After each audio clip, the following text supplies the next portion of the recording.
Mtazamaji wa A to Z TV, hapa ndio sehemu ambapo ni ofisini kwa kamera. Shabiki wa Simba ambaye alitoa ahadi kwamba Yanga akishinda atabandika screen protector kwa watu 30 bure.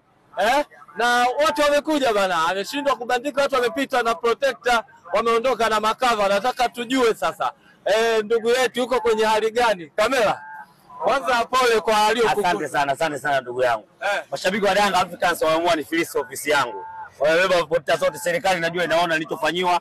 Kwanza wale jamaa wamezulumiwa goli, wamefunga goli halali, wamesema offside. Mechi ni 1-1, lakini mashabiki wa Yanga hawana utu. Wamekuja kuchukua vitu kwa biashara yangu, wameondoka nazo ndugu. Lakini mwisho wa siku wao ndio wamepata pointi 3, hajalishi ilikuwa pointi 3 ya dhuluma. Watu wamefunga goli halali. Refari anakataa, anasema offside. Ndio maana yale walituma maombi kuanzia hatua ya makundi iweke VAR.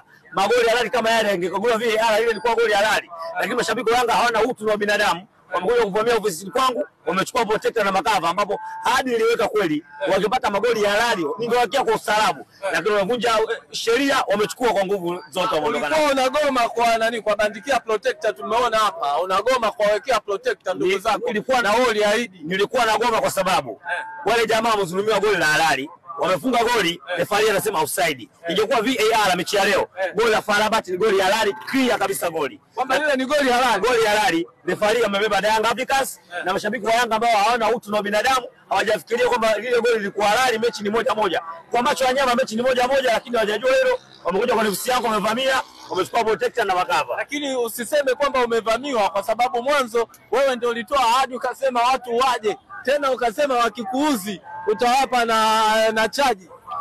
Nasikitika sana, siwezi hata kuongea, natamani kulia, lakini ngoja ninyamaze. Kwa hiyo nitafanya mashabiki wa Yanga, Mungu atanisaidia.